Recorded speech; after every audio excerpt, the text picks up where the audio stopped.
السلام علیکم جی، میں ہوں احسان سڈل۔ میں کتابیں پڑھنے کا بہت زیادہ شوقین ہوں اور میں سیلف ہیلپ کی کتابیں پڑھتا ہوں۔ سیلف ہیلپ کی کتابوں کی پڑھنے کی وجہ یہ ہے کہ یہ پریکٹیکل کتابیں ہیں۔ ان کا سب سے بڑا فائدہ یہ ہے کہ ہماری زندگی میں جو روزمرہ کے مسائل ہوتے ہیں وہ مسائل ان کتابوں میں بیان کیے جاتے ہیں اور پھر ان کے سولیوشنز بھی دیے جاتے ہیں۔ تو میں صرف سیلف ہیلپ کی کتابیں صرف اس لیے پڑھتا ہوں کہ یہ پریکٹیکل کتابیں ہوتی ہیں، ان میں کوئی ہوائی باتیں نہیں ہوتی۔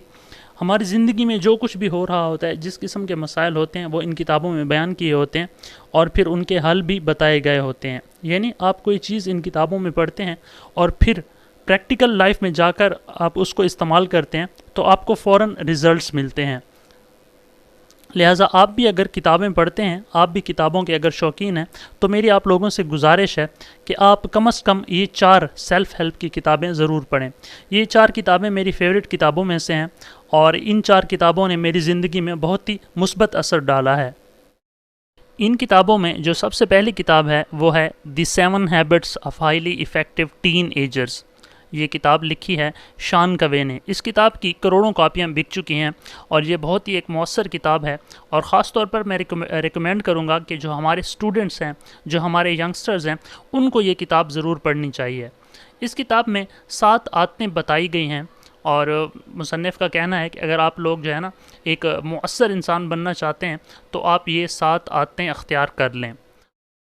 دوسری جو کتاب ہے اس کا نام ہے دی میجک آف تھنکنگ بگ، یعنی بڑی سوچ کا جادو۔ اس کتاب کا جو تھیم ہے وہ یہ ہے کہ آپ جتنا بڑا سوچیں گے آپ اتنے ہی کامیاب ہوں گے۔ یہ کتاب لکھی ہے ڈاکٹر ڈیوڈ شارٹس نے۔ اس کتاب میں ایسی کئی مثالیں بیان کی گئی ہیں کہ آپ جتنا بڑا سوچیں گے آپ اتنے ہی کامیاب ہوں گے۔ تیسری جو کتاب ہے اس کا نام ہے دی کمپاؤنڈ ایفیکٹ۔ یہ کتاب لکھی ہے ڈیرن ہارڈی نے۔ اس کتاب کا جو تھیم ہے وہ یہ ہے کہ ہم اپنی زندگی میں، ہم اپنی روزمرہ زندگی میں جو چھوٹی چھوٹی چیزیں اور چھوٹے چھوٹے کام کرتے ہیں، اگر ہم ان کو مستقل مزاجی اور کنسسٹنسی کے ساتھ کریں تو ایک دن ان کا بہت بڑا رزلٹ ملتا ہے۔ مثال کے طور پر اگر ایک جہاز ہے اور اس نے کراچی جانا ہے اور ہم اس جہاز کی نوک کو، یعنی اس کے آگے والے حصے کو صرف 1 انچ ڈائیورٹ کر دیں تو وہ جہاز کراچی جانے کے بجائے کہیں اور پہنچ جائے گا۔ اسی طرح جو چھوٹی چھوٹی چیزیں ہوتی ہیں اگر ان کو مستقل مزاجی کے ساتھ کیا جائے تو ایک دن ان کا بہت بڑا رزلٹ ملتا ہے۔ چوتھی اور آخری کتاب جو ہے اس کا نام ہے دی سائنس آف موٹیویشن۔ یہ کتاب لکھی ہے برائن ٹریسی نے۔ برائن ٹریسی میرے فیوریٹ آتھر ہیں۔ اس کی وجہ یہ ہے کہ برائن ٹریسی بڑے ہی خوبصورت انداز میں بات سمجھاتے ہیں اور ان کی جو انگلش ہوتی ہے وہ بڑی ہی آسان اور سمجھ آنے والی ہوتی ہے۔